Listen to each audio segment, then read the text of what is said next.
자, 자기네들이 가지고 있는 책의 10페이지 펴시면 원자의 구조와 스펙트럼이라고 하는 이 얘기는 사실은 화학원하고 겹치는 부분이기도 하면서 이제 여기에서 물리가 뻗어나가야 되는 건 전기라는 부분이야.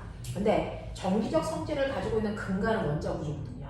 그래서 원자 구조를 설명하는 겁니다. 그래서 여러분들이 하셔야 되는 물리투 이번에 10페이지는 원자 구조와 스펙트럼입니다. 원자 구조와 스펙트럼은 우리는 돌턴의 얘기부터 보호까지만 끌고 가지 오비탈까지는 가지 않습니다. 라고 하는 여러분들이 알고 있는 원자. 지구상에 있는 모든 물질은 더 이상 쪼갤 수 없는 가장 작은 입자로 되어 있대요. 그 가장 작은 입자가 뭐래요? 원자래요. 라고 하는 거 우리 알고 있어요. 자, 근데 사실은 이게 뻥이죠. 원자가 제일 작지 않습니다. 원자 속에는 원자보다 더 작은 3가지 종류의 물질이 들어있어요. 그 중에서 중심부, 원자의 중심부를 우리가 뭐라 그러냐면 원자핵이라고 하고요. 이 원자핵 속에 성격이 다른 2종류의 입자가 들어있네요. 그 중에서 하나는 플러스 전하를 띠고 있는 입자가 있고요. 하나는 전기적 성질을 아예 가지고 있지 않은 입자도 존재합니다. 그 중에서 플러스 전기적 성질을 띠고 있는 아이를 우리는 양성자라고 부르고요. 전기적 성질을 띠지 않은 아이를 중성자라고 부른다 라고 얘기했어요. 그렇죠? 그리고 바깥쪽에는 마이너스 전기적 성질을 띠고 있는 또 다른 입자도 존재해요. 그 마이너스의 전기적 성질을 가지고 있는 또 다른 입자를 우리는 전자라고 부를 거야 라고 얘기합니다. 그 중에서 우리는 양성자를 G라고 표현하고요. 양성자는 플러스 1의 전기적 세기를 가지고 있고요. 질량수를 N로 볼 거야 라고 이렇게 표현합니다. 중성자는 노멀이라고 해서 N으로 표현하고요. 얘는 전하를 띠고 있지 않아서 전하량은 0이고요. 질량수는 1이야. 전자는 일렉트로닉의 약자 2라고 쓰고요. 얘는 전기적 성질이 마이너스 1이야. 그리고 질량은 없다라고 볼 거야 라고 표현하는 거잖아요. 그래서 각각을 이렇게 표현하는 3종류의 입자가 들어있습니다. 자, 이 3종류의 입자는요, 처음부터 알고 있었던 게 아니고 발견한 거거든요. 그 발견하기까지의 과정을 간단하게 좀 보자 라고 합니다. 그 중에서 첫 번째, 원자라는 게 더 이상 쪼갤 수 없는 정말 그래서 가장 작은 입자라고 생각했기 때문에 원자 속에는 아무것도 들어있지 않아. 얘가 제일 작으니까 라고 하는 속이 비어있는 구의 형태로 생각한 사람이 바로 누구다? 돌턴이다 라는 거죠. 그랬다가 과학자들이 거기에 있는 3종류의 입자를 하나하나 발견해가는 과정을 화학 시간에 배웠어. 그 중에서 생각해 이제 빨리. 이 셋 중에서 가장 먼저 발견된 거 전자입니다. 그래서 이 3종류의 입자 중에 가장 먼저 발견된 게 바로 전자가 발견된 거고요. 전자를 발견한 사람 누굴까요? 너네 화학 선생님들한테 싸그리 다 읽어버릴 거야, 새끼들아. 전자 발견한 사람. 아니야! 그렇지. 톰슨이야. 그래서 톰슨이 전자 발견하는 실험을 합니다. 그 실험에 이름이 있어. 그렇죠. 전자가 마이너스의 성격을 띠잖아요. 그래서 음극선 실험한다 이겁니다. 이 음극선 실험이 사실은 아인슈타인이 했던 광전 효과입니다. 그래서 자, 이렇게 금속이 있는데 금속 속에는 자유롭게 움직이는 자유전자가 드글드글 있어. 이 얘기입니다. 자, 이 자유전자들은요, 사실은 원자 밖으로 튕겨나가고 싶지만 원자 핵에 있는 양성자들이 잡아당기는 힘 때문에 전자들이 밖으로 튕겨나갈 수 없는 상태. 그래서 전자가 양성자에 의해서 정정기적 인력에 의해 끌려가고 있는 상태예요. 자, 그러면 이런 식으로 전자들을 잡아당기고 있는 이러한 힘이 있기 때문에 쉽게 튕겨나가지 못하는데 얘가 탈출하고 싶다면 원자 핵에 있는 전자가 잡아당기는 힘보다 더 센 에너지를 흡수한다면 얘가 튕겨나가겠죠? 그럼 그 더 센 에너지를 누가 줄까? 톰슨은 엄청나게 센 비대에너지를 줍니다. 그러면 비대에너지를 먹은 전자가 엄청나게 힘을 내서 이렇게 튕겨나오게 된다고요. 그래서 자, 이렇게 비대에너지를 흡수한 전자가 튕겨나오는데 얘가 외부로 가지 못하게 이 안에 이렇게 가둬버립니다. 가둬버리면 전자가 튕겨나오겠죠. 그러면 얘가 전자라는 걸 어떻게 알았는데 실험 통해서 안 보여요. 그 중에서 한쪽은 플러스의 극을 걸고요. 한쪽은 마이너스의 극을 걸면 여기서 마이너스의 성격을 띠고 있는 애가 튕겨나왔을 때 어디로 끌려가니? 플러스 쪽으로 끌려가서 플러스 쪽에 가서 붙습니다. 그래서 자, 그러면 전자가 튕겨나오는 게 눈으로 보이니? 안 보이죠. 원자도 안 보이는데 전자가 어떻게 보이겠습니까? 그럼 플러스 쪽에 와서 부딪혔다는 거 어떻게 확인합니까? 라고 하면 여기에 형광물질을 바릅니다. 형광물질을 발랐을 때 뭔가가 와서 부딪히면 거기 형광물질이 충돌에 의해서 빛을 냅니다. 그래서 빛이 발산되는 위치에 와서 뭔가가 부딪히고 있다는 거죠. 그래서 그렇게 확인하는 겁니다. 그래서 이 원자 속에는 마이너스의 정기적 성질을 띠고 있는 입자가 있네 라고 하는 마이너스 전하의 성질을 띠고 있다는 걸 확인한 거예요. 그리고 두 번째는 플러스 마이너스 없애고요. 여기에 비에너지를 주면 전자가 튕겨 나올 거 아니야? 그 전자가 튕겨 나오는데 여기에 이런 식으로 바람개비를 놔요. 그러면 전자라고 하는 입자는 아무리 작아도 질량을 가지고 있고요. 튕겨 나오니까 속력도 있어요. 그러니까 걔는 뭘 갖습니까? 운동 에너지를 가져요. 에너지만큼 일할 수 있는 능력이 있죠. 그 일을 뭐 합니까? 바람개비 날개를 도는데 쓰는 거죠. 그래서 실제로 여기에서 질량을 가지고 있는 어떤 입자가 튕겨 나온다면 운동 에너지가 있을 거고 그 에너지만큼 일할 거니까 바람개비 날개를 돌리겠네. 근데 만약에 여기서 튕겨나오는 아이가 질량이 없는 현상이라면 바람개비 날개 못 돌려. 그러니 이 교실 안에 형광등을 100만 개를 켜놓고 바람개비 날개를 떼서 포장해놓으면 바람개비 날개가 돌아가? 안 돌아가. 왜? 빛은 입자가 아니니까. 이런 얘기거든요. 그래서 여기서 튀어나오는 아이가 입자인지 아닌지를 확인하기 위해서 바람개비 날개를 뒀더니 결론 뭐한다? 돌린다. 그래서 전자는 질량이 있다는 걸 확인하는 거죠. 그래서 전자라는 건 질량을 가지고 있는 뭡니까? 입자성을 띈다 라고 하는 걸 알 수 있었어요. 그렇죠? 바람개비 날개를 돌리는 걸 통해서 알 수 있어요. 그리고 그 앞에 특이한 모양을 가지고 있는 아이를 이렇게 둡니다.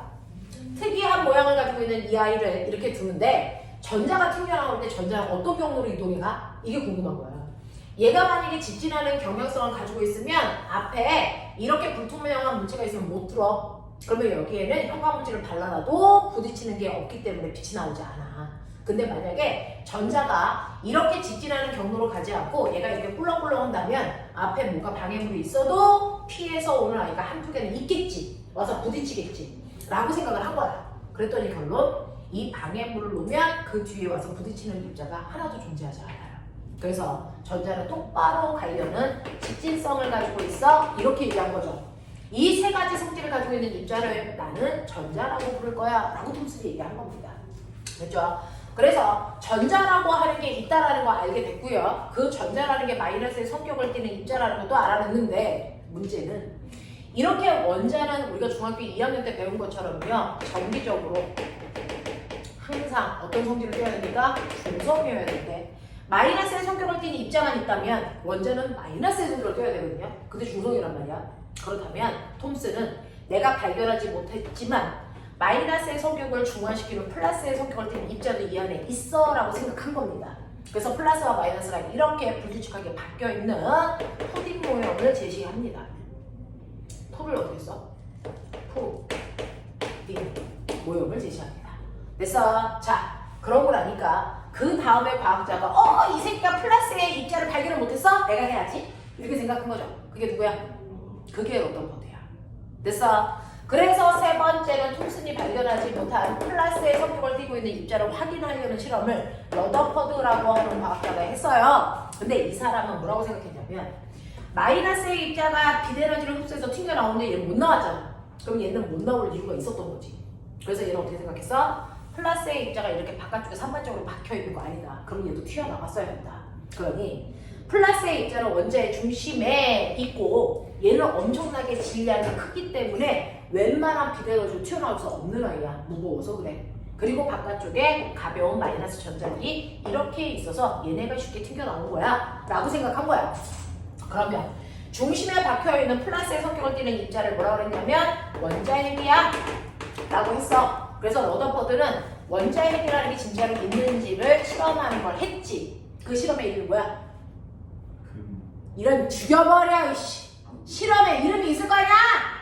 얘는 음극성 실험이면 얘는 무슨 실험이야? 알파 입자 산란 실험이야. 이렇게 얘기한 거야. 되겠어? 알파 입자 산란 실험이라는 거 나 할 거야. 이런 얘기 했단 말이야. 자 그러면 알파 입자 산란 실험이라는 건 원자핵이 있다는 걸 확인하는 실험인데 결론은 확인이 되는 건데 알파 입자가 뭐야? 알파 입자를 통해서 실험한 거잖아. 알파 입자가 뭔데? 라고 하는 러더퍼드가 사용한 알파 입자의 정체는 헬륨 양이온을 쓰겠다는 얘기야. 그래서 헬륨 원자가 아니고 헬륨 양이온을 쓰겠다는 거야. 그걸 알파 입자라고 한 거야. 왜? 옛날에는요, 요즘은 우리가 모르는 어떤 숫자를 미지수로 해서 x, y, z로 놉니다. 수학 시간에. 그죠? 근데 옛날에는 미지의 물질들을 알파, 베타, 감마로 놨단 말이야. 그래서 러더퍼드가 사용하는 최초의 미지의 물질, 그래서 알파 입자라고 했는데 우리는 그 입자의 정체를 압니다. 헬륨 양이요. 우리가 러더퍼드보다 머리가 좋은 거죠. 알아냈다고요. 그래서 근데 이 새끼가 산란한데 라고 하는 거죠. 그러면 알파 입자 산란 실험을 하기 위해서 톰슨이랑은 다른 실험을 합니다. 어떻게? 톰슨은 금속 덩어리로 했어요. 러더퍼드는 뭘로 합니까? 죽여버려. 이렇게 해가지고 같은 소리 하고 앉아있네 이 새끼들아. 이씨. 자, 러더퍼드가 사용한 건 금속은 똑같지만 금속을 종이보다 얇게 펼친 거죠. 그걸 우리가 뭐 금속 뭐라고 하니? 금속박. 알겠어? 이거 박이라고 한다고. 금속박. 그래서 금속을 얇게 펴서 금속박의 형태로 만듭니다. 왜요? 그래야 원자들이 겹치지 않은 상태로 존재할 수 있으니까. 원자가 겹치지 않아야 그 안에 있는 원자 핵도 겹치지 않고 하나하나 펼쳐져 있겠죠. 이렇게 만들겠다는 얘기야. 됐어? 그래놓고 어떻게 하냐면 형광물질을 바른 막을 뒤에다가 설치한단 말이야. 그래놓고 헬륨 양이온으로 장착된 됐어? 레이저 총 같은 걸 만들어 쏘는 거야. 되겠냐? 그래서 그 헬륨 양이온을 위에서부터 아래까지 빽빽하게 100발을 뜨르르르 쏜다. 이렇게 생각해. 알겠어? 뜨르르 쏘면 돼. 그 중에서요 100발을 쐈더니 어떤 일이 발생하냐면 90발이요 금속박에 누구도 방해를 받지 않고 반대편에 90발이 와서 박히는 A의 위치가 있어. 금속박을 통과시켰는데도 누구도 걔한테 그래서 운동을 방해하는 입자가 없다는 건 금속박은 원자로 되어 있잖아요. 원자는 대부분 무슨 상태다? 빈 공간이다 이 얘기예요. 됐어? 그래서 헬륨 양이온이 뚫고 지나갈 때 누구도 가로막지 않았어. 이런 얘기죠. 됐죠? 그래서 첫 번째 실험을 통해서 원자는 대부분 뭘로 되어 있어? 빈 공간으로 되어 있어. 와 그래? 그럼 원자 핵이 없던 얘기야? 아니죠. 원자 핵은 있는데 원자 핵의 크기가 엄청나게 작아 이 얘기를 하는 거야. 원자 핵은 그렇게 코딱지만큼보다도 작아 라고 얘기를 하는 거예요. 됐죠? 자, 근데 내가 촘촘하게 빈틈없이 100발을 드르륵 쏟아보면 아무리 코딱지만큼 작아도 정통으로 원자핵이랑 부딪히는 애는 존재합니다. 자, 그럼 부딪혀. 선생님이 엄청나게 세게 막 달려와서 벽이랑 부딪혀. 어떤 일이 발생할까? 선생님이 튕겨나가죠. 왜요? 왜 내가 튕겨나가? 여기 하이스트 건물이 튕겨나가야지. 그런 일은 없단 말이야. 내가 튕겨나가. 왜? 내가 훨씬 가벼우니까. 이 얘기야. 무거운 물체와 가벼운 물체가 충돌을 하면 가벼운 물체가 튕겨나갑니다. 그러니 나는 여기서 누가 튕겨나가는지를 봤는데 바로 헬륨 양이온이 튕겨나갑니다. 헬륨 양이온이 튕겨나갑니다. 그렇다면 여기에 있는 이 원자 핵이라는 건 헬륨 양이온에 비해서 훨씬 무겁네. 이거 알 수 있는 거죠. 됐죠? 그래서 두 번째는 원자 핵이라고 하는 내가 발견하고자 하는 그 아이의 질량이 엄청나게 크다. 상대적인 표현이죠. 헬륨 양이온에 비해서 무겁다라는 뜻입니다. 됐죠? 네, 세 번째는요. 자, 이 세 번째는 원자 핵이랑 직접 부딪히진 않았는데 원자 핵이랑 깻잎 한 장 차이로 스치는 아이도 있겠죠? 정말 근처를 지나가는 아이가 있단 말이야. 근데 이 스치는 아이는 100% 바깥쪽으로 밀려. 100% 바깥쪽으로 밀린다고요. 100% 이렇게 바깥쪽으로 밀립니다. 그래서 여기 와서 부딪혀요. 됐죠? 네, 이렇게 바깥쪽으로 밀리는 현상들이 나타나지 안으로 끌려가는 애들은 하나도 존재하잖아. 그러면 이 세 번째 위치, C의 위치를 통해서 알 수 있는 거 왜 바깥으로 밀렸냐? 그건 헬륨 양이온이 플러스 전기를 띠고 있는데 원자핵도 플러스 전기를 띠기 때문에 청력 때문에 밀렸어. 이런 얘기거든요. 그래서 내가 찾고자 하는 그 원자핵이라는 게 정말로 플러스 전기적 성질을 띠고 있는 입자구나라는 걸 발견했단 말이야. 되겠어? 이걸 알파 입자 산란 실험이라고 해. 자, 그랬다가 러더퍼드의 제자들이 이 원자핵이라는 거 안에는 수많은 플러스의 전기적 성질을 띠고 있는 양성자와 전기적 성질을 띠지 않는 중성자의 입자들이 모여있는 공간이야 라는 것도 알아냈어. 그래서 그 일들이 러더퍼드가 있는 시대에 일어났기 때문에 러더퍼드 옆쪽으로 생각을 하고 있습니다. 됐어? 이렇게 된다. 그래서 원자 속에 있는 세 가지 입자를 러더퍼드의 시대까지 오면 다 발견하는 거죠. 됐죠? 그리고 나서 천재적인 화학자가 등장하죠. 누굽니까? 보어라는 과학자. 보어라는 과학자가요. 여기까지 오면서 원자 속에 있는 입자의 세 개는 다 발견을 했는데 러더퍼드의 원자 모형 틀린 거야. 이런 얘기를 했어요. 왜 틀렸냐면 실제로 원자 핵 속에는 양성자와 중성자가 있고 그리고 바깥쪽에 전자가 있어 라고 얘기를 했지만 사실은 전자는 여기에 가만히 있을 수 없어요. 왜? 양성자가 잡아당기는 전기력이 엄청나게 세기 때문에 여기에 전자가 가만히 있으면 끌려가서 붙어버려야죠. 됐어? 그래서 러더퍼드도 그 정도는 알았어. 그래서 얘가 뺑글뺑글 돌아서 끌려가지 않는 거야 라고 얘기를 했는데 이렇게 여기 있는 전자들이 뺑글뺑글 돌고 있을 때요 전자가 어디에 있던 상관없이 그냥 돌기만 하면 되는 거라서 이 전자들은 얘나 성격의 차이가 없다 이렇게 얘기했던 거게 러더퍼드인데 보어는 아니라는 거죠. 예를 들어 나트륨 원자 빨리 세 원자 번호 몇 번? 11번. 그러면 원자 핵 속에 양성자가 무려 11개 있는 거죠. 그럼 바깥쪽에 전자 몇 개 있어야 돼? 11개 있어야 돼. 근데 그 11개의 전자가 아무렇게나 있는 게 아니다. 전자는 전자가 있을 수 있는 공간들이 정해져 있다. 이걸 뭐라고 합니까? 전자 껍질이라는 개념을 도입합니다. 자, 그 전자 껍질 중 원자 핵에 가까운 I부터 첫 번째 껍질, 두 번째 껍질, 세 번째 껍질 그래서 몇 번째 껍질까지 원자들을 가지고 있을 수 있대요?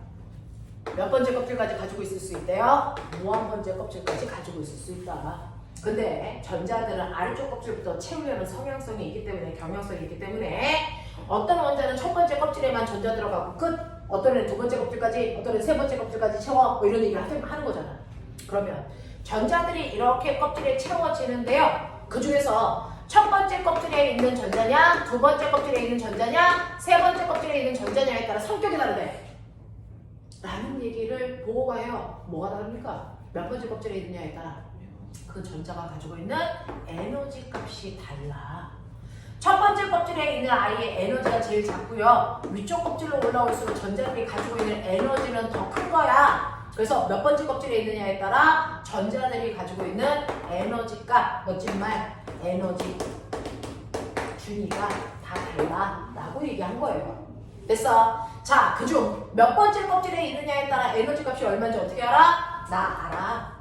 몇 번째 껍질에 있느냐에 따라 가지고 있는 전자값은 마이너스 그 껍질의 번호의 제곱분의 됐어? 네, 상수값을 계산한 거야. 이 상수는 13.12인데요. 우리는 그냥 1로 놓고 계산할 겁니다. 물리도 화학도. 되겠어? 그래서 각각의 껍질마다 이만큼의 에너지를 가지고 있으니 첫 번째 껍질, 우리는 상수값을 1로 놓을게요. 첫 번째 껍질은 이게 1이잖아요. 그러니까 첫 번째 껍질에 있는 모든 전자들은 에너지를 마이너스 1만큼 가지고 있어. 이런 얘기야. 두 번째 껍질에 있는 전자들이 가지고 있는 에너지는 마이너스 4분의 1이야. 그러니까 마이너스 1보다 마이너스 4분의 1이 더 큰 거 같지. 세 번째 껍질은 마이너스 9분의 1이고요. 무한 번째 껍질에 있는 전자는 에너지를 0 가지고 있어. 이런 얘기예요. 됐죠? 그래서 몇 번째 껍질에 있느냐에 따라 에너지 크기가 다 결정되어 있고 그 차이가 분명히 존재한다. 라는 얘기입니다. 됐죠? 이렇게 각각의 껍질에 몇 번째 껍질에 있느냐에 따라 에너지 값이 정해져 있다. 그 어떤 값이 정해져 있는 걸 양자화되어 있다. 이렇게 표현합니다. 그래서 전자의 에너지는 양자화되어 있어요. 결정되어 있어요. 됐죠? 그러면 결국은 첫 번째 껍질의 에너지가 제일 작아. 두 번째 껍질, 세 번째 껍질, 네 번째 껍질. 그러니까 몇 번째 껍질에 전자가 올라가 있느냐에 따라 에너지 값은 결정되겠죠. 괜히. 자, 근데 이 중에서요 첫 번째 껍질에 있던 전자가요 저는 다른 껍질로 이동하고 싶어요. 가능합니까? 가능하죠. 전자는 자기가 원하는 껍질로 이동해 갈 수 있어요. 전자가 다른 껍질로 이동해 가는 걸 전자가 이사 간다. 전자의 이사 전이 현상이라고 해요. 됐어? 전자의 전이 현상이 일어날 수 있어서 전자는 한 번에 한 껍질도 올라갈 수 있고 두 껍질도 무한 번째 껍질로 한꺼번에 갈 수도 있어. 그리고 전자들이 거꾸로 내려올 수도 있죠. 근데 조건은 딱 하나야. 엄마가요 우리 집에서 살다가 훨씬 더 좋은 100평짜리 아파트로 가고 싶대요. 우리나라 인사가 잘 붙습니다. 가시면 되죠. 조건은 딱 하나입니다. 뭐죠? 그거죠. 그것만 있으면 돼요. 됐죠? 전자들은 얼마든지 자기가 원하는 껍질로 갈 수 있습니다. 자, 근데 조건 딱 하나. 그 껍질에 맞는 에너지를 가지고 있으면 돼. 그러니 저는 첫 번째 껍질에 있기 때문에 에너지가 저는 마이너스 1인데요. 두 번째 껍질로 이동하고 싶어요. 가면 되죠. 근데 두 번째 껍질로 오기 위해서는 에너지를 마이너스 4분의 1로 바꿔야 돼요. 그러면 첫 번째 껍질에서 두 번째 껍질로 가려면 에너지 얼마만큼을? 4분의 3만큼의 에너지를 뭐 해야 되니? 흡수해서 부족하고 채워야 올라갈 수 있죠. 이런 얘기야. 그래서 전자들이 윗껍질로 올라가려면 에너지를 반드시 흡수해야만 올라갈 수 있고요. 위에 있던 전자들이 내려오려면 반드시 에너지를 뭐 해야 된다? 방출해야만 내려올 수 있다. 이런 얘기야. 알겠어? 그래서 전자들이 껍질 사이를 이동하기 위해서는 에너지의 흡수와 방출이 일어나야 되는데 이 보어라는 사람이 뭘 봤냐면 태양이 빛을 방출하면요 지구에서 그 빛을 우리가 관찰할 때 프리즘을 통해서 그래서 분산시켜서 보시면 빨주노초 파남보 연속 스펙트럼이 나타나야 됩니다. 그쵸? 연속 스펙트럼이 나타나야 되는데 실제로 프리즘으로 보니까 연속 스펙트럼이 아니고요. 이렇게 빨주노초 파남보의 색깔이 쭉 연결돼서 나오는 게 아니고요. 중간에 빛이 없는 상태로 몇 군데의 빛이 없어져. 그러면 이 빛은 누가 빨아먹어서 누가 흡수했지? 라고 하는 흡수 스펙트럼이 나타납니다. 궁금했던 거죠. 누가 이 빛을 빨아먹었어? 왜 빨아먹었어? 이거예요. 이걸 설명하기 위해서 우주 공간에는 수많은 원자들이 있고 그 원자 바깥쪽에 전자들이 존재하는데 이 전자들이 밑껍질로 올라가기 위해서 에너지가 필요했기 때문에 햇빛을 빨아먹은 거다 라고 설명한 거야 이 사람은. 되겠어? 그래서 이렇게 흡수 스펙트럼이 나타나는 이유는 전자들이 밑껍질로 올라가기 위해서 필요한 에너지를 흡수한 거야 라고 얘기한 거고, 그랬다가 햇빛이 지고 나면요 흡수한 만큼을 그대로 방출하기 때문에 그 부분만 밝게 빛나는 무슨 스펙트럼이 생깁니까? 방출 스펙트럼이라고 하는 걸 우리는 중학교 2학년 때 다른 말을 뭐라고 그러니? 선 스펙트럼이 나타나요 이렇게 얘기한 거야. 됐어? 자 그러면 밤에도 선 스펙트럼이라는 게 나타나는데 이건 왜 생겨? 그건 위로 올라갔던 전자가 다시 제자리로 내려올 때 그 빛을 방출하기 때문에 나타나는 거야. 이때 흡수한 빛과 방출한 빛의 양이 똑같기 때문에요 빛이 없어졌던 부분이 그대로 방출해서 나와요. 그래서 이 둘을 연결하면 다시 연속 스펙트럼이 됩니다. 됐죠? 이렇게 우주 공간에서 흡수 스펙트럼과 방출 스펙트럼이라는 게 나타나는 이유를 설명하기 위해서 원자 속에는 에너지 값이 다른 여러 개의 전자들이 존재한다는 걸 설명하게 된 겁니다. 됐죠? 자, 그래서 보호의 개념으로 전자 껍질이라고 하는 에너지 준위가 결정된 전자들이 존재합니다. 그 중에서 원자핵이 있고요. 첫 번째 껍질이 있고요. 그리고 무한 번째 껍질이 있는데 첫 번째 껍질에 존재하는 전자는 가지고 있는 에너지가 마이너스 1이고 무한 번째 껍질에 있는 전자가 에너지를 가장 크게 가질 수 있는데 0이라면 우리는 첫 번째 껍질과 무한 번째 껍질 사이의 에너지 차이를 1로 놓자. 그 1을 요만큼의 간격 10cm로 그린다면 첫 번째 껍질과 두 번째 껍질 사이의 에너지 차이가 얼마냐에 따라 간격을 조절할 수 있어요. 자, 그 중에서 두 번째 껍질이 갖는 에너지는 얼마냐면 마이너스 4분의 1이죠. 그럼 전체 에너지 차이 1 중에서 첫 번째와 두 번째 껍질 사이의 에너지 차이가 얼마여야 된다? 그중 4분의 3만큼의 간격만큼 떨어져 있어야 된다. 이 얘기야. 그리고 두 번째 껍질과 세 번째 껍질 사이의 차이는요 라고 하는 나머지 4분의 1 중에서 첫 번째 껍질과 두 번째 kop질의 에너지 차이 보시면 세 번째 껍질의 에너지가 마이너스 9분의 1이죠. 이 둘의 에너지 차이가 얼마입니까? 36분의 5나옵니다. 나 산수 잘하죠? 36분의 5나요. 요 차이가 36분의 6인데 그러니 세 번째 껍질이 거의 끝에 붙어 있는 거죠. 자, 그러면 세 번째 껍질과 네 번째 껍질 사이의 에너지 차이는 이 중에 대부분 뭐 이런 식으로 할 거 아니야? 자, 그 다음에 이 중에 대부분 이런 식으로 된다고요. 그래서 전자 껍질과 껍질 사이의 간격은 그냥 등간격으로 대충 그리는 게 아니고요. 껍질과 껍질 사이의 에너지 차이만큼의 간격을 띄워서 그립니다. 그랬더니 결론 위로 갈수록 껍질들이 다다다닥 붙어있다. 에너지 차이가 별로 없다. 밑에 쪽 껍질의 에너지 차이가 제일 큰 거다. 그러면 전자가 처음에 어디 있던 상관없네요. 자, 얘네들이 몇 번째 껍질로 내려올 때 가장 많은 에너지를 방출합니까? 라고 하면 첫 번째 껍질로 내려올 때 전자들이 가장 많은 에너지를 방출하면서 내려오는 거야 라는 얘기를 한 겁니다. 됐죠? 적어도 4분의 3 이상의 에너지를 방출할 거니까. 그러니까 전자가 처음에 어느 껍질에 있던 상관없이 그 전자가 나중에 첫 번째 껍질로 내려온다면 가장 많은 에너지를 방출하게 될 텐데 이때 방출되는 광선이 무슨 광선? 죽여버려! 죽여버려! 방출에 해당되는 광선을 방출하면서 내려와 라고 하는 걸 누가 발견했게? 보호가 하진 않았어요. 언니야, 남주쌤한테 전화할까? 어? 자외선을 방출한다는 얘기를 누가 했을까? 라이먼이라고 하는 과학자가 했잖아. 그래서 이때 방출되는 파장들을 라이먼 계열 이렇게 얘기하잖아.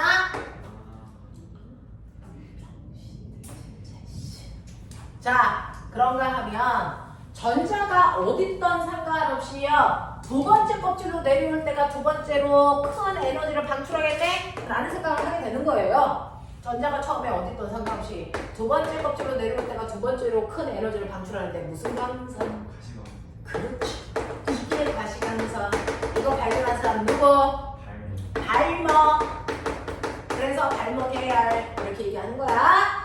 전자가 어딨던 상관없이요, 얘가 세 번째 껍질로 내려올 때가 세 번째로 큰 에너지를 방출해요. 뭘까?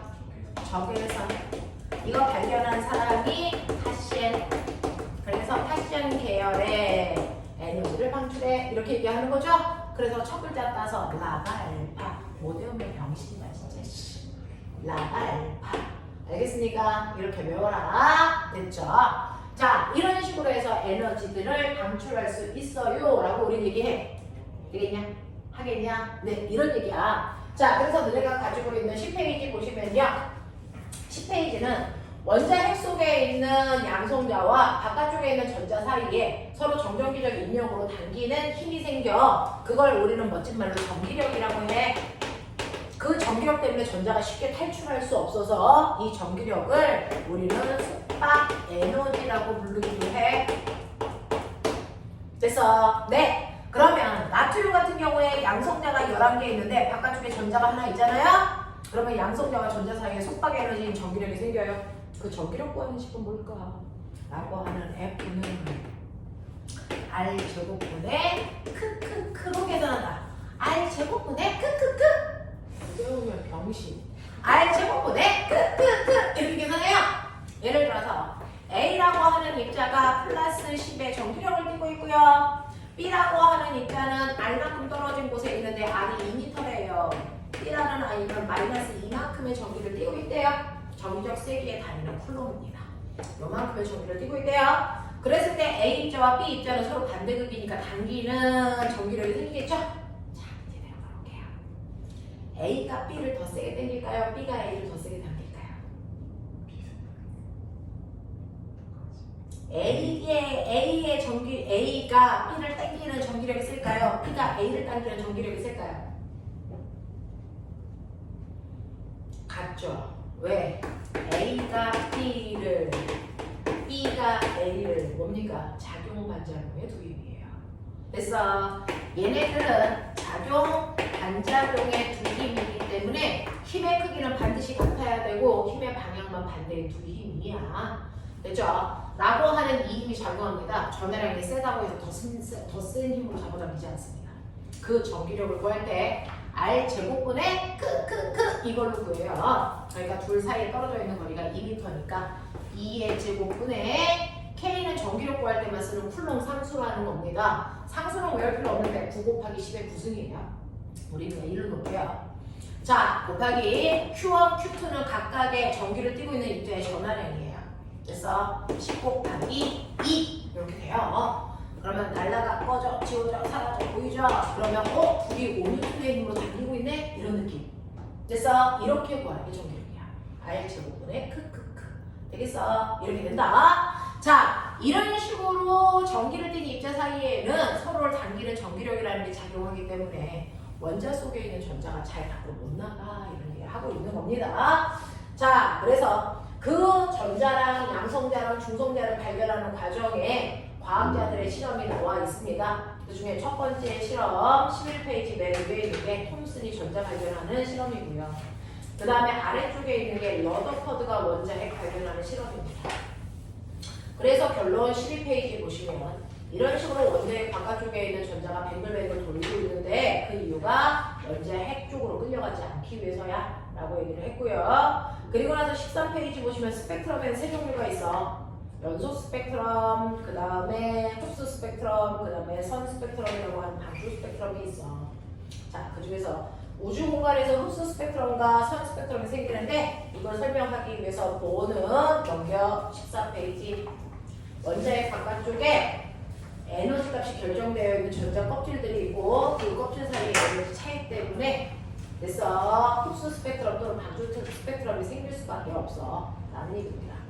자, 그랬을 때 15페이지 보세요. 전자가 윗껍질로 올라가려면 무조건 에너지 흡수해야 돼. 아래 껍질로 내려올 때 무조건 에너지를 방출해 라고 합니다. 자, 이제 여기까지는 화학에서도 배웠던 내용. 자, 근데 물리에서 이거를 배울 때 전기 파트에서는 조금 디테일한 부분들을 배우겠죠. 자, 이렇게 껍질과 껍질 사이에 전자들이 이동합니다. 두 번째 껍질에 있던 전자는 두 번째 껍질만큼 에너지를 갖고요. 첫 번째 껍질은 첫 번째 껍질에 해당되는 에너지를 가져.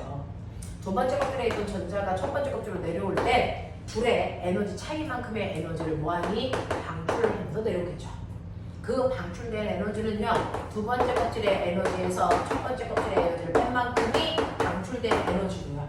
자, 실제로 물리에서는 에너지, 빛 에너지를 어떻게 구하냐면 H로 구합니다. 그래서 H는 플랑크 상수야. 그리고 F는 방출된 빛 에너지의 진동수야.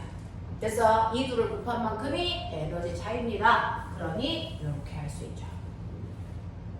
되겠어? 각각의 껍질을 이동할 때 흡수 또는 방출한 에너지의 크기, 각각의 껍질의 에너지의 차만큼이 HF가 된다. 이때 자, 방출하는 순간 밖으로 방출되고 있는 진동수의 크기가 얼마니? 라고 하면 F는 H분의 E2-2원만큼의 에너지를 방출해요. 됐어? 진동수를 방출합니다. 이렇게 계산할 수도 있죠. 되겠죠? 자, 요거 머릿속에 집어넣어라. 이거는 화학에서도 물리에서도 조금 난이도 있는 문제로 나올 때 쓴다라는 거죠. 각각의 껍질의 에너지 차이만큼이 방출되는 에너지고요. 그 방출되는 에너지를 우리는 HF로 구해. 근데 아까 광속은 불변하다고 했는데요. 나중에 파동 파트에서 말씀드릴 건데 광속도 됐죠? 네. 자, 어떻게 구하는 거냐면 얘는 진동수에다가 파장을 곱하면 속력이 돼요.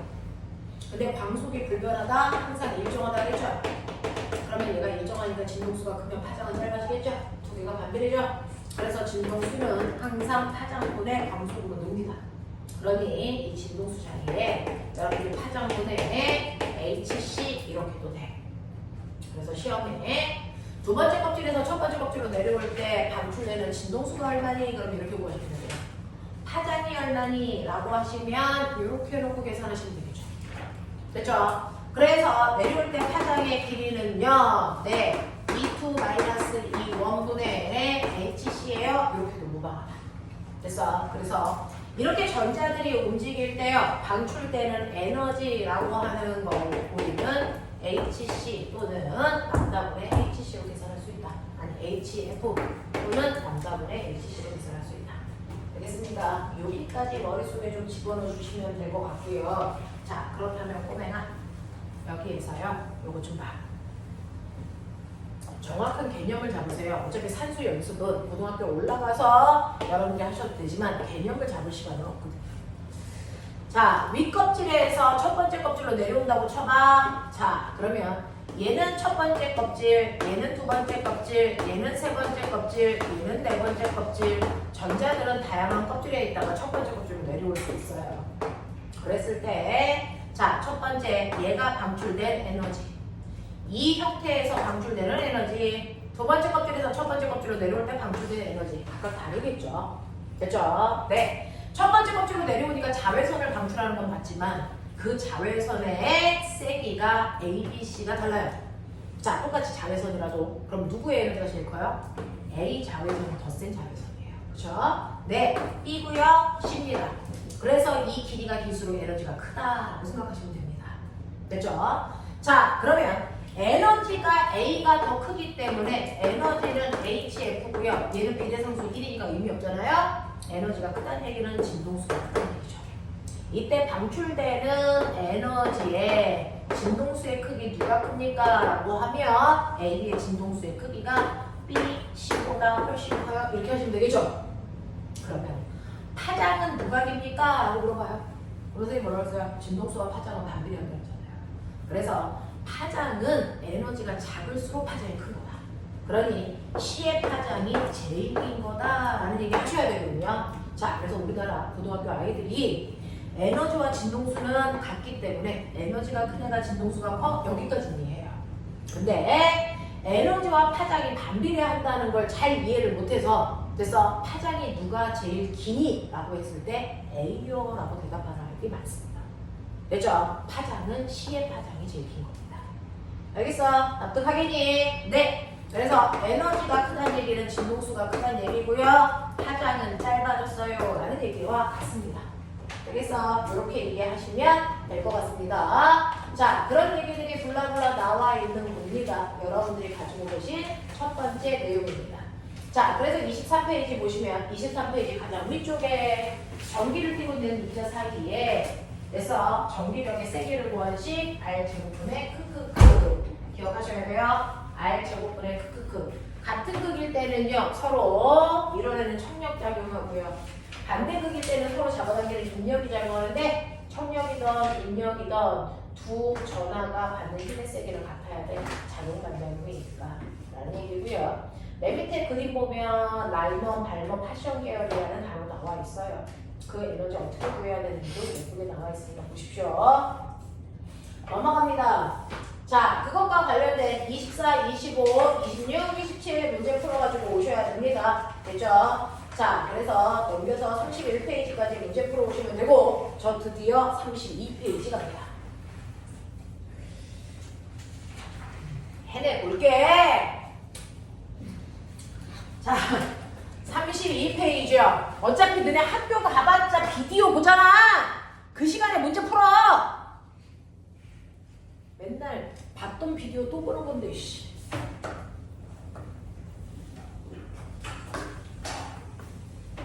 자, 그러면 이런 식으로 여러분들이 원자의 구조를 이해했다면 이제 화학이랑 다른 길을 가도록 하죠. 32페이지부터 화학이랑 우리는 분리됩니다.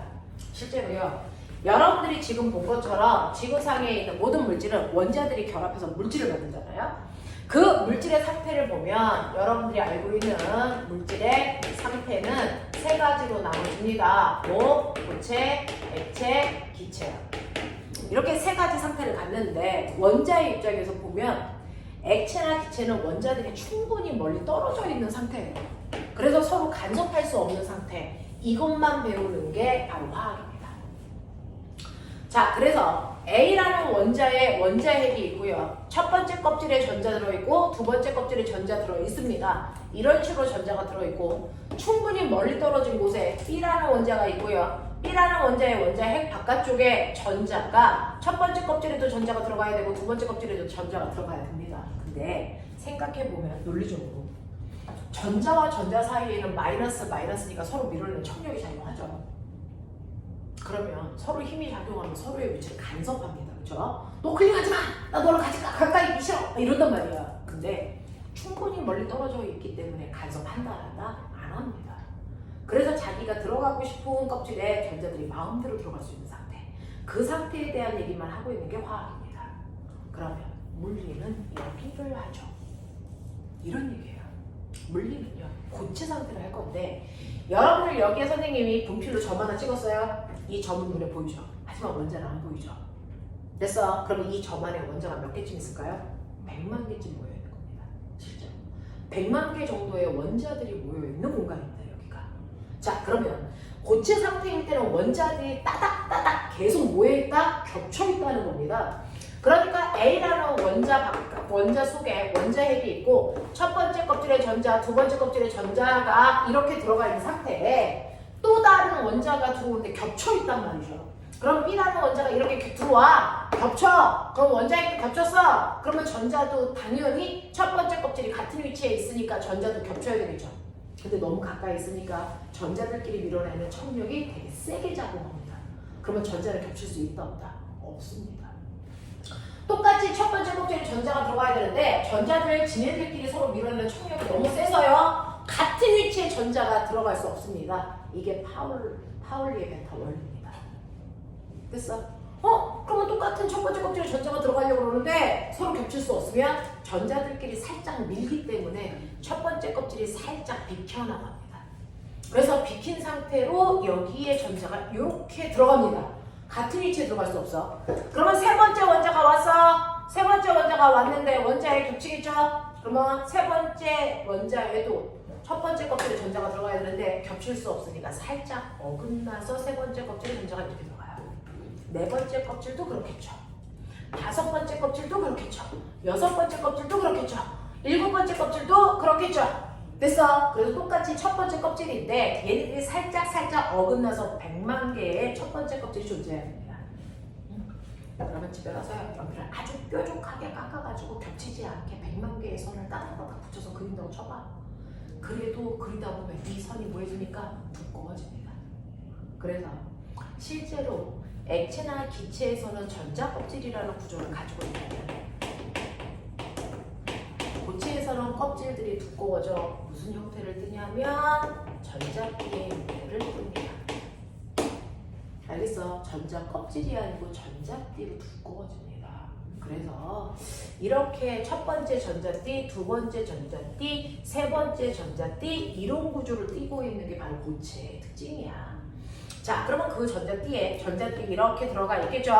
근데 껍질이든 띠든 전자가 들어갈 수 있는 공간이 한정적이니까 첫 번째 전자띠에 전자가 꽉 차면 두 번째 띠에 전자가 올라갑니다. 자, 그래서 전자가 여기까지 있다고 치자. 자, 그랬을 때 전자가 들어있는 껍질 중에 가장 바깥쪽 껍질을 우리가 원자가띠라고 하자. 그리고 나머지 띠에는 전자가 존재하지 않아요. 나머지 전자가 들어있지 않은 띠를 우리 뭐라고 하냐면 전도띠라고 부를 거고요. 됐어. 그리고 띠와 띠 사이의 간격을 띠틈이라고 불러. 이 띠틈에는 전자는 절대로 존재할 수 없죠. 이런 상태. 이게 바로 고체야. 근데 내가 아까 선생님한테 들었던 거 기억나죠? 첫 번째 껍질과 두 번째 껍질 사이의 간격 넓고요. 위로 올라갈수록 간격은 점점 뭐해진다? 좁아진다. 근데 이 새끼가 두꺼워진다. 이 새끼가 이렇게 두꺼워지다 보면 전자띠와 전자띠가 뭐한다? 겹쳐있다. 이런 얘기야. 자, 그랬을 때요. 아까 얘기한 것처럼 첫 번째 껍질에 있던 전자가 두 번째 껍질로 올라갈 때 에너지를 흡수해야 된다 그랬죠? 얼마만큼 흡수해요? 이 간격 넓이만큼 에너지를 흡수해야 한 번에 도약해서 올라갑니다. 됐죠? 그러니까 간격이 넓으면 많은 에너지를 흡수해야 올라갈 수 있는 건데 이 간격이 없으면 에너지 흡수할 필요 없이 위로 그냥 싹 올라가 버려요. 됐죠? 이런 구조로 되어 있는 게 고체입니다. 자, 그랬을 때 여러분들이 알고 있는 고체의 정기적 성질에 따라 물질을 나누면 고체는 정기적 성질에 따라 세 종류의 물질로 나누죠. 그래서 전류가 잘 흐르는 물질을 우리가 동체에 부릅니다. 전류가 흐를 수 없는 고무 같은 물질들을 우리가 뭐라고 합니까? 전연체. 이걸 다른 말로 부도체라고 그동안 불렀던 겁니다. 그리고 도체보다는 전류가 잘 흐르지 못하지만 부도체보다는 전류가 잘 흐르는 물질을 우리가 뭐라고 했습니까? 반도체. 이렇게 했죠. 됐어. 자, 이렇게 물질들마다 전류가 얼마나 잘 흘러, 전기가 얼마나 잘 흘러 라고 하는 성질, 그걸 전기, 전도도라고 해요. 그래서 전류가 얼마나 잘 흐를 수 있느냐라고 하는 걸 전기 전도도라고 해서요. 전류가 가장 잘 흐르는 게 도체겠죠. 됐어. 그럼 거꾸로 얘기할까? 전류가 흐르지 못하게 방해하는 성질은 누가 더 크니? 얘가 더 크죠. 그걸 우리 뭐라고 배웠니? 저하라고 부릅니다. 이래. 이런 얘기거든요. 자, 그 중에서 도체, 반도체, 부도체의 구조적 차이점을 볼게요. 자, 원자가 띠요. 전자가 들어있는 가장 바깥쪽 띠요. 원자가 띠가 이렇게 되어 있는데 그 중에서 가라는 물체에 원자가 들어갈 수 있는 공간이 3개야. 근데 어떤 애는 3개 중에 2개만 전자가 들어가 있는 아이도 있고요. 3개 중에 3개가 전자로 꽉 차 있는 아이도 존재할 수 있겠죠.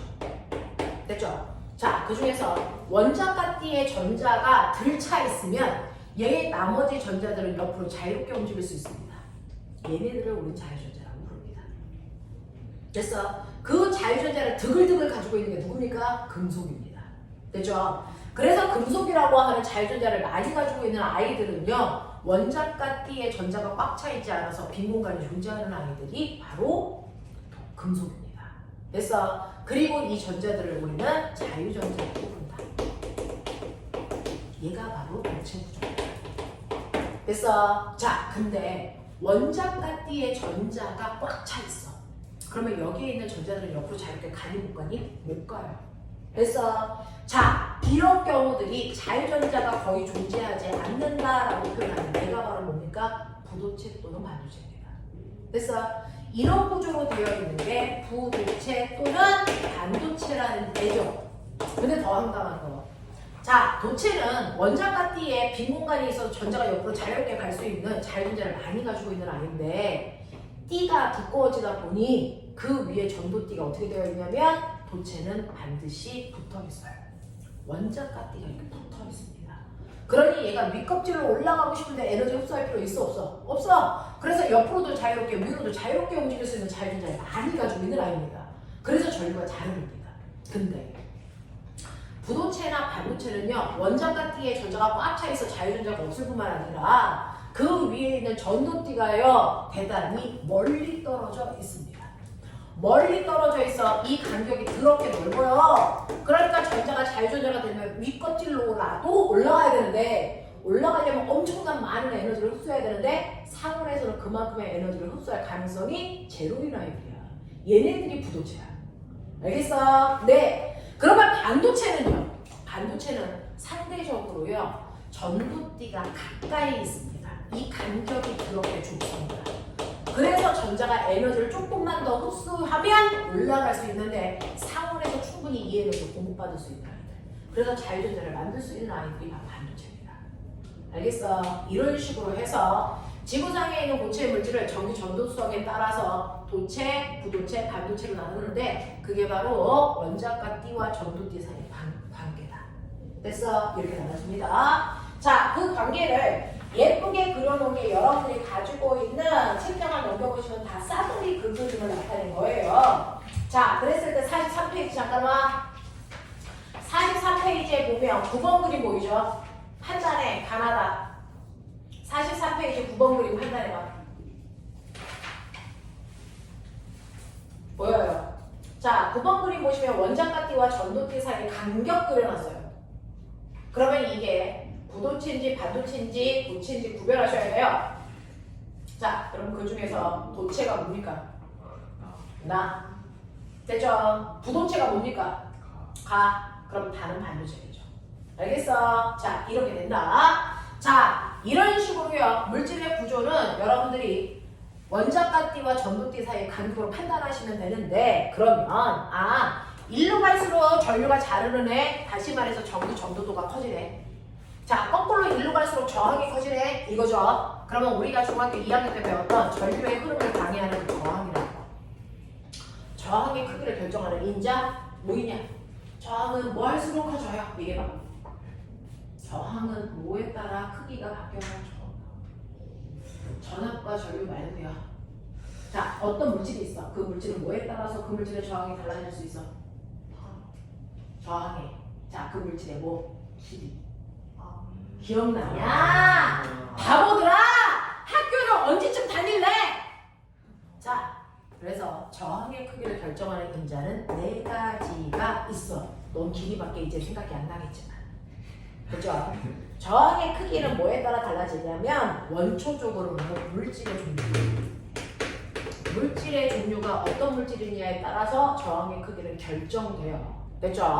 그 중에서요. 자, 여러분들이 아시는 것처럼 저항의 물질의 종류에 따라 가지고 있는 표준 저항값은요. 모든 물질을 같은 두께, 같은 길이로 잘라놓고 저항값을 비교한 겁니다. 이걸 표준 저항, 그걸 멋진 말로 비저항이라고 하고요. 로라고 써요. 로라고 씁니다. 그래서 자, 이 물질들의 종류에 따라서요. 기본적인 저항값은 결정된다. 그걸 비저항이라고 한다. 알겠니? 근데 자, 물질들이 같다고 하더라도 얘가 은이야. 근데 얘보다 길이가 2배 길어. 그러면 이 은의 저항은요. 똑같니? 라고 하는 거야. 이 은의 저항을 지금 10옴이라고 한다면 길이가 2배 길어져서 이 은의 저항은 얼마니? 25옴이잖아요. 됐어. 그래서 같은 물질이라도 그 물질의 길이가 뭐해질수록 길어질수록 저항값은 뭐해진다? 커진다. 이런 얘기야. 왜 그래? 라고 하면 길이가요. L일 때 이 안에 원자가 2개 들어가 있어. 그러니까 여기에 전자가 지나가려고 할 때요. 전자가 원자랑 충돌할 확률은 이만큼 있겠죠. 근데 길이가 2배 길어졌어요. 그럼 길이가 길어진다는 얘기는 그 안에 있는 원자의 개수가 2배 많아진다는 얘기겠죠. 됐죠? 그럼 충돌할 확률이 어떻게 되니까 2배 커져요. 무슨 말인지 알겠어? 근데 길이가 길어진다는 얘기는 그 안에 있는 원자의 개수가 많아진다는 얘기니까 충돌할 가능성이 2배 커져요 라고 해석하시면 되겠죠. 그래서 저항이 커지는 거예요. 그래서 저항의 크기는 물체의 길이와 비례관계가 있어. 이렇게 배웠어 중학교 때. 맞냐? 또 저항의 크기를 결정하는 인자 두 번째 뭐 있어? 뭐 있냐? 자, 단면적, 굵기. 여기서 도선의 굵기에 의해서 달라집니다. 그러면 우리는 멋진 말로 단면적이라고 하는 그 굵기가 굵어질수록 저항은 뭐이니?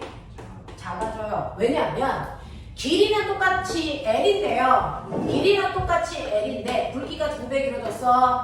2배 굵어졌어. ES. 길이가 똑같다면 그 안에 있는 원자의 개수는 2개로 똑같아요. 됐어. 근데 굵어진다는 얘기는 잡아당겨서 원자와 원자 사이의 간격이 벌어진다는 얘기거든요. 그러니까 충돌할 확률은 줄어들어요. 됐죠? 그래서 굵기가 굵어지면 저항값은 줄어드는 반비례 관계가 있습니다. 이 얘기예요. 자, 그러면 저항의 크기를 결정하는 건 물질의 종류, 길이, 단면적. 근데 하나 더 뭘까요? 온도입니다. 온도. 됐어? 온도에 따라서 저항값이 결정되는데 그러면 온도가 높아지면 저항이 커진다고 작아진다고? 이거 케이스 바이 케이스예요. 온도가 높아질 때 저항이 커지는 아이가 있으니까 이거 놓칩니다. 온도가 높아지면 거꾸로 저항이 작아지는 아이가 있습니다. 이게 반도체와 부도체. 알겠어? 그래서 온도 그래프를 그린다. 온도 그래프를 여기가 온도래, 여기가 저항이래. 근데 온도가 10도, 20도, 30도로 온도가 높아질 때 저항이 커지는 아이가 있어. 이 새끼 빼박이야. 이거 도체야. 됐어? 근데 온도가 높아지면 저항값이 줄어드는 아이가 있어. 되겠어? 네, 이거는 부도체 아니면 반도체인데 같은 온도일 때요. 저항이 더 큰 애가 부도체겠죠. 작은 애가 반도체겠죠. 판단하시면 돼요. 됐어? 그럼 왜요? 라고 얘기하면 도체일 때는요. 온도가 높아지면 열 에너지거든요. 그래서 아래 껍질에 있는 전자들이 윗 껍질로 더 많이 올라가거든요. 그럼 자유전자들이 더 많이 생겨. 그래서 이 자유전자들이 이 사이를 뚫고 지나가는데 자, 가다가 전자의 흐름을 방해하는 건 원자랑 충돌하기 때문인데 자유전자들이 너무 많아지면 지네들끼리도 충돌해서 흐름을 방해해. 됐어? 그래서 도체들은 자유전자가 온도가 높아지면 너무 많아져서 지네들끼리도 충돌하니까 저항이 커질 수밖에 없는 거야. 어떻게? 근데 부도체나 반도체는 열 에너지를 주면 아래 껍질에 있는 아이들이 겨우 윗껍질로 올라가서 자유전자가 한두 개씩 생겨서 그때부터 전류가 흐르잖아. 그러니까 부도체나 반도체는 온도가 높아지면 저항이 작아지는 게 당연해요. 알겠어? 이런 관계를 가져. 그래서 각각의 물질마다 실제 저항값을 구해주세요. 실제 저항값은 비정에다가 단면적의 두께분의 길이 하시면 되고요. 이때 온도는 어디 들어가요? 온도는 각각의 물질의 비저항값이 온도에 따라 결정됩니다. 0도일 때 비저항, 10도일 때 비저항 다 달라서 그 온도에 따른 비저항값 넣어주시면 돼요. 알겠어? 그래서 물질의 저항은 이렇게 결정된다 라고 하는 거 머릿속에 넣으셔야 됩니다. 되겠죠? 자, 이런 식으로 원자의 구조가 어떤지도 보여드렸어요.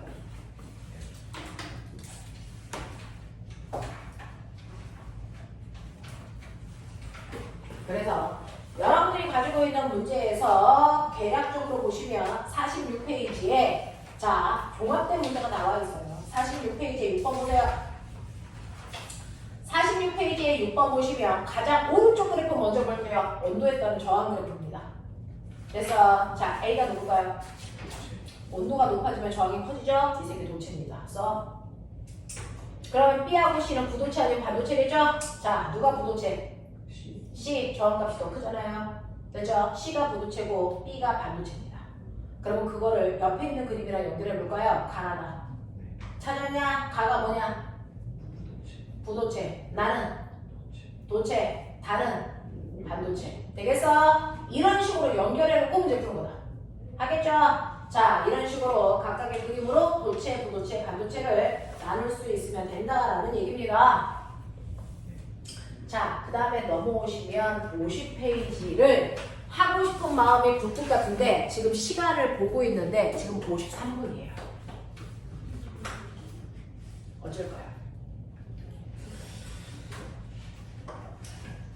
말로 해. 눈으로 욕하지 말고. 여기까지 할 거니까 집에 가서 49페이지까지만 문제 풀어줘. 되겠어요? 네. 49페이지까지 문제 풀어오는 거 숙제. 여기까지 할 건데 더 가는 건 좀 무리가 있을 것 같네요.